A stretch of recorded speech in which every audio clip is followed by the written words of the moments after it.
So we've been riding the three bikes all morning, and we have come to the following conclusion, which I'll now describe to you. Let's start with the Pulsar, because I think that's the weakest link in this comparison. So I call it a weakest link, but it does have its advantages. Let's first look at its advantages. The bike is very smooth. The engine is very smooth. The power delivery is very smooth.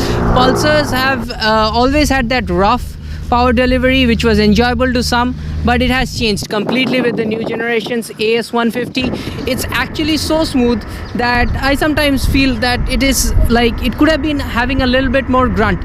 But talking of grunt, the top end power is very good on this bike. So really a nice package, but it loses out on some aspects because it is comfortable. The wind protection is nice because of the large windshield, which you can see. The raised clip-on handlebars, as you can see on the bike, they make your stay on the bike really comfortable. The seat's nice, but I feel it's like a little bit too plush for a motorcycle. Maybe a lot of people in India do like that because it's a commuter. It's supposed to give you a great performance in city, and as I've said in my review before, that it's a nice bike to hang out on the highway because of the wind protection, the high-end power.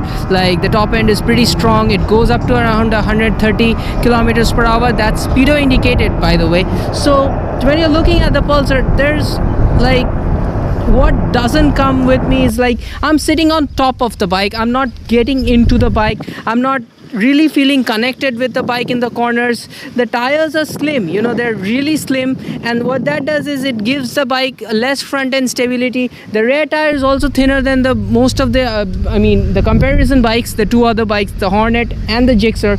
So what that does is it starts with a very nice bike. Chassis is okay. I don't like the height of the handlebars. I find them a little bit too much up, so I'm not fan of the ergonomics. Could have reduced the comfort a little bit to have a little bit more handling precision, but it loses out on the tires. Brakes are somewhat okay. These are bi-brake calipers, a lot of feedback from them, progressive, but not that much in the bite department. Still, I'd say it's good for a commuter bike. What I just didn't like was that the handling, initially I liked it, but when I rode the other bikes, they're completely overshadowing it. So we're moving with to the new kid of the block, the Honda Hornet 160R. Amazing brakes on this, definitely beats the other two by a long margin, because this bike has the CBS. That means if you use the front brake, only the front brake will be activated, but if you use the rear brake, part of the front is automatically activated. It's not ABS, but it's a good feature, safety feature, especially for new riders.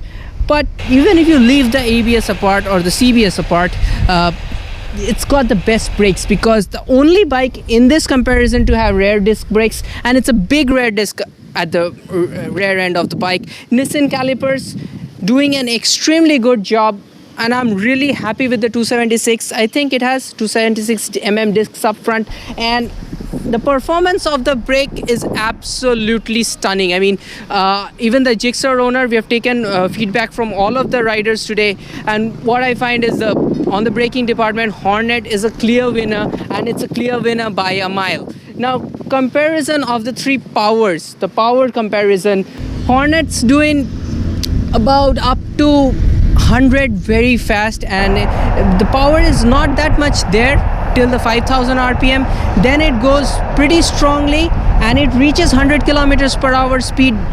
Then it kind of starts fading out. Top speed is around 120 kilometers per hour. This is doing 130, that is doing 130, and we've done a side-by-side testing.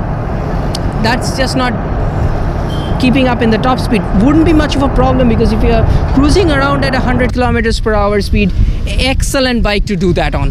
This bike, again, excellent on the cruising. So when cruising is coming forward, there's not much to choose between the three bikes.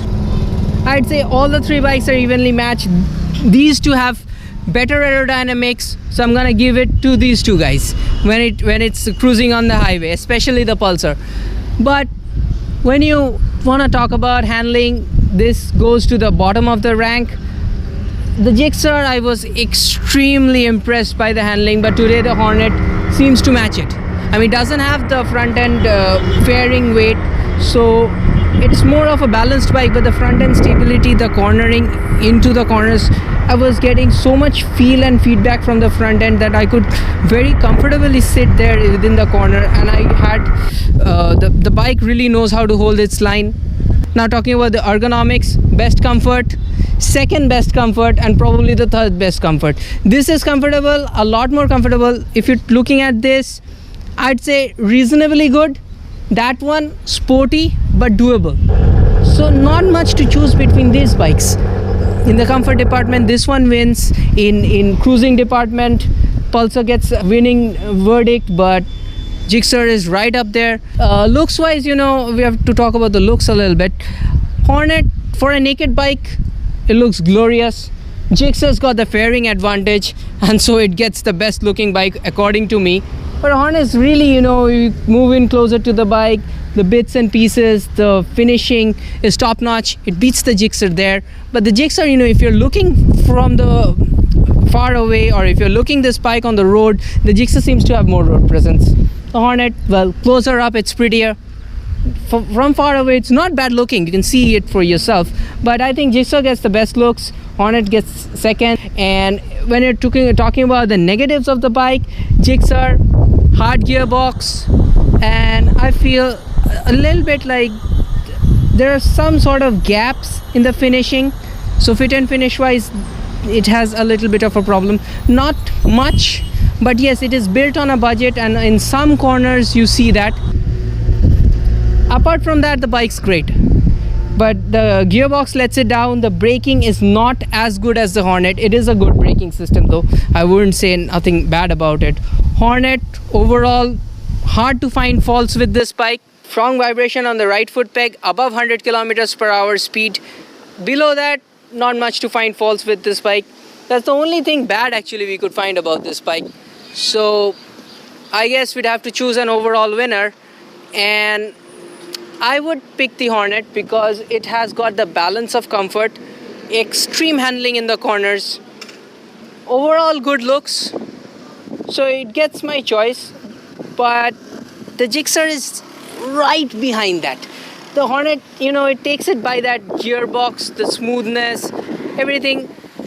So I'd be taking the keys to the Hornet, but the Gixxer is really, really that close to it. If you like this review, share it, like it, and subscribe to Ride with Rahul. Thanks for watching, and I'll see you very, very soon. This is Rahul. Goodbye.